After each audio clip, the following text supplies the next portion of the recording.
حبايبي الحلوين، عاملين ايه؟ يا رب تكونوا بخير. زي ما احنا شايفين رخامتنا فاضيه خالص اهي، معلهاش اي حاجه. ليه؟ عشان نشوف شويه المشتريات اللي احنا لسه جايبينها من السوق وطالعين.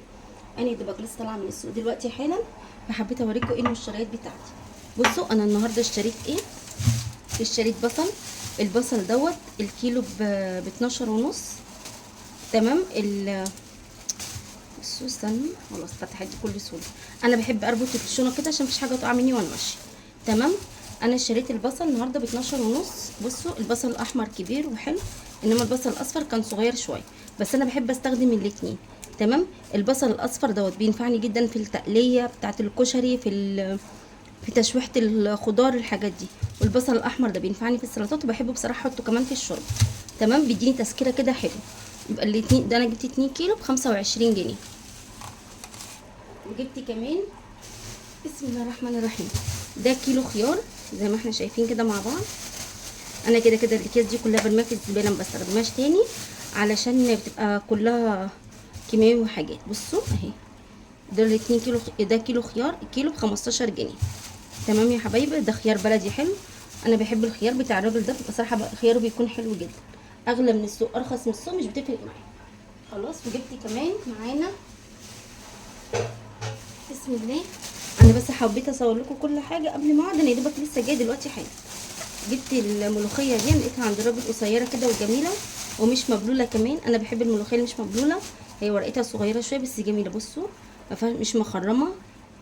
انا بحب الملوخيه اللي ما بتكونش مخرمه. المخرمه دي بيبقى مثلا الدود بتاع الارض واكلها، الناموس، الطير، مش عارف ايه، بيبقوا منقرينها فمش بحبها. فاي حاجه، اي ورقه مخرمه برميها.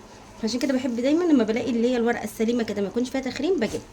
خلاص. دي ملوخيه بلدي حلوه انا بحبها. وجبت معاه كمان نص كيلو بنجر. البنجر قلب ب20 جنيه، انا جبت نص كيلو ب10 جنيه. هو البنجر الصيفي بيكون مش احسن حاجه، لان البنجر محصول شتوي، عشان كده جبت نص كيلو بس. تمام كده. نعمل منه سلطه، نعمله عصير، عشان ايه؟ المناعه والانيميا والكلام ده كله. جبت كمان ربطتين خضره، الاتنين دول ب5 جنيه. خضرة الصيف مش احسن حاجة. انا جبت 2 بقدونس، ما جبتش خضرة مشكلة لاني مش هعمل محشي. انا عايزة 2 بقدونس للسلطة او للوصفات بتاعتنا اللي احنا هنعملها مع بعض. وجبت هنا كمان البتنجان ده، لقيته تحفة جدا، قلت اجيب بتنجان اخلله. انا بقى ما بخللش بتنجان كتير، وما بعملش مخللات كتير بصراحة عشان الاملاح والكلام ده كله، بس بصراحة لقيت البتنجان تحفة جدا. الكيلو كان ب12 جنيه، حلو قوي زي ما احنا شايفين كده. بصوا ينفع جدا محشي، يعني بصوا البتنجان ده ينفع محشي جدا، حلو قوي. انا جبت كيلو، هعمله مخلل واحطه في التلاجة، وان شاء الله هنعمله مع بعض ونشوفه مع بعض هنعمله ازاي. تمام. يا رب تكون، انا مش عارفه هي الصوره واضحه، انا مش شايفه اصلا الشمس ضاربه. اهو بتنجان شفناه مع بعض. تمام كده. وجبنا ايه كمان؟ الطماطم دلوقتي حلوه جدا، لو حد عايز يخزن او حاجه، رخيصه. دي انا جايباها ب 12، ب 12 ونص. تمام. هو قال بتنقي ب 12 ونص وبتعبيها ب 10. انا بحب التنقيه، منقيه كمان ناشفه شويه عشان احطها في التلاجة. تمام. مش منقياه لخزين الفريزر. اولا انا عندي الفريزر بتاعي مش بايظ، عايز يتصلح، فما عنديش مكان ان انا اخزن دلوقتي. بس هي حلوه جدا للتلاجة، انا عندي كده بنسحبها من التلاجة حلوه قوي، فجايباها ناشفه عشان تقعد في التلاجة.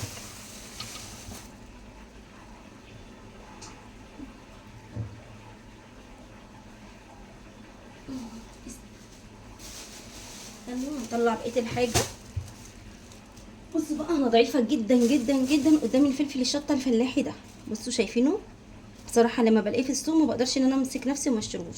بس انا ان شاء الله نص كيلو ده، انا جايبه نص كيلو بس، هخلله، لان انا بقيت الحاجات الحراقه بقت تتعبني، السبايسي يعني، فبقيت تتعبني.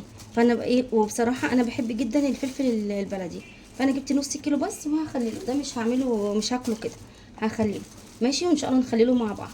تمام يا حبايبي. انا مش هعمل اكتر من نص كيلو ده، لان طبعا ايه، انا مش حابه الاملاح كتير يعني. عايزه اقول لكم، من ساعه ما جيت من السوق وانا ريقي ناشف. بصوا انا هنا جبت ليمون، ده الكيلو ب25 جنيه، انا جبت نص برضو، تمام حلو قوي.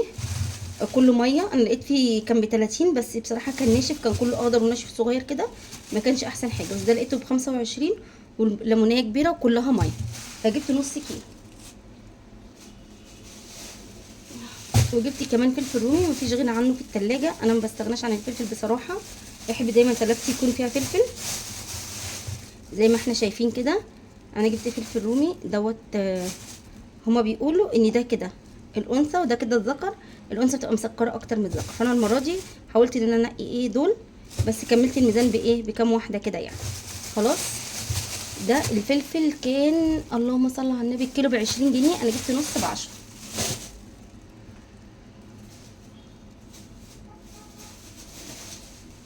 الخضار ما بقاش ليه روح زي الاول، يعني كنت الاول ممكن انزل السوق مره كل 15 يوم او مره كل شهر، دلوقتي لا، الخضار ممكن يعني على اخر الاسبوع يبدا يدبل في التلاجة، ما يكونش احسن حاجه.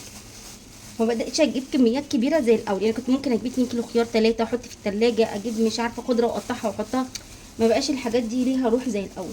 فبقيت اجيب كل 10 ايام كل اسبوع، يعني يوم اتاخر قوي 15 يوم وبلاقي ان الخضار بدا ايه مبقاش احسن حاجه معايا. تمام. انا هنا جبت البصل الصغير ده، القرمه ده انا بحبه جدا، بحب قوي اعمل بيه طواجن، سواء طواجن كباب حله سواء طواجن لحمه فراخ، انا بحبه جدا. و... ولو حابه تاكلي ويبقى الصلايه جنب الاكل ولا حاجه بيكون حلو قوي، احسن زي البصل الاخضر كده. بس انا ما باكلوش جنب الاكل، انا بجيبه كده بعمله في الطواجن وبيكون حلو جدا. ده الكيلو كان ب8 جنيه، دول بس اللي انا عرفت انقيهم لان كان عندي راجل رفيع قوي، ورفيع قوي بيكون حلو برده، بس انا بزهق من التقشير، فجبت اللي هو ايه الحلو ده الكيلو ب8 جنيه، انا جبت كيلو.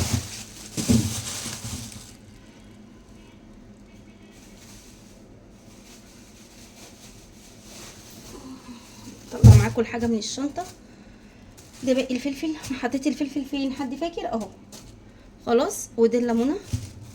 ده جبت بطاطس، طبعا زي ما احنا عارفين ان البطاطس اصلا اليومين دول غاليه جدا، والبطاطس اصلا بتبقى في الصيف مش احسن حاجه لان هي محصول شتوي، فبيكون في الصيف مش احسن حاجه، فانا جبتها بصراحه انا وحظي. انا جبت 2 كيلو، نحمر بقى نسلق نقلي مش عارف ايه هي ايه، بتبقى حلوه. خلاص. مفيش غنى عن البطاطس برده في البيت. ما جبتش ليه رفيعه للسليق لان بصراحه البطاطس برده دلوقتي مش احسن حاجه، فانا بحب اجيب دي بتنفعني في كل حاجه، لان برده ما بجيبش كتير، يعني انا دول جبتهم 2 كيلو، وقت ما يخلصوا هجيب غيرهم، لان ممكن عبال ما اجي اخد اخر واحده بتكون باظت، اولا من الحر، ثانيا ان ده بيبقى عليها كيماوي وهرمونات، فبتبقى ايه مش افضل حاجه يعني. فانا جبت 2 كيلو بس. خلاص.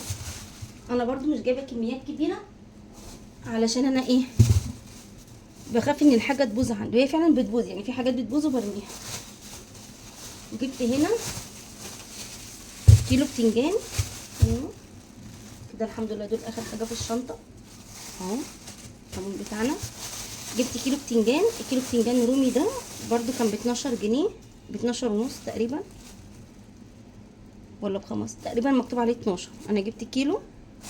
تمام كده.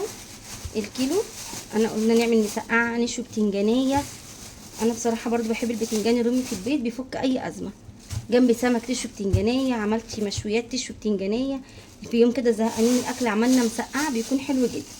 خلاص يا حبايبي، دي الخضار اللي انا اشتريته النهارده من السوق. انا مش جايبه كميات كبيره، انا يعني هو اصلا كده كده في السوق مفيش كميات. باميه ما جبتش باميه لان انا عندي باميه في الفريزر، وزي ما قلت لكم انا الفريزر بتاعي الكبير بايظ، فما ينفعش ان انا اخزن فيه اي حاجه. ما جبتش طماطم للتخزين لان طبعا ما عنديش مكان، فجبت الحاجات اللي هي تكفيني ايه شويه حلوين يعني. وجبت ايه كمان للتلاجة، جبت سمك. بسم الله الرحمن الرحيم. تعالي. سمك بيتزفلط.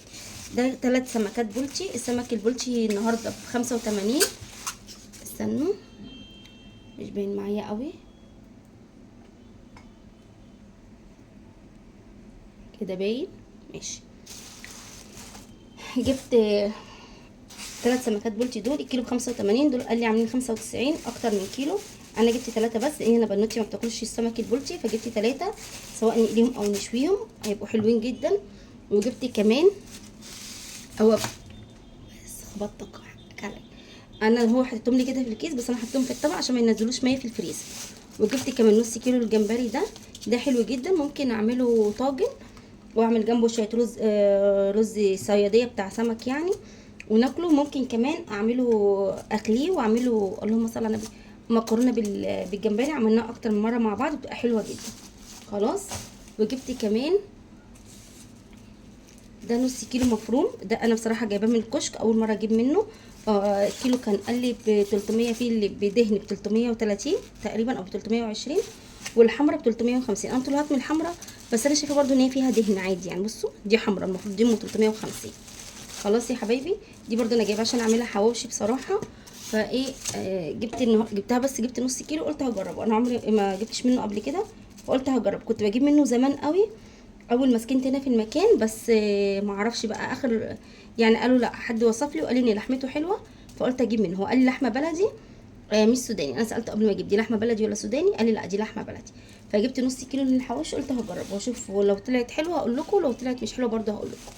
خلاص ادي كده كل الحاجات بتاعتنا وريتها لكم. انا ما جبتش المره دي ولا فراخ ولا بانيه ولا حاجه، لاني انا عندي في الفريزر، فانا هنا جبت الحاجات اللي ناقصاني بس.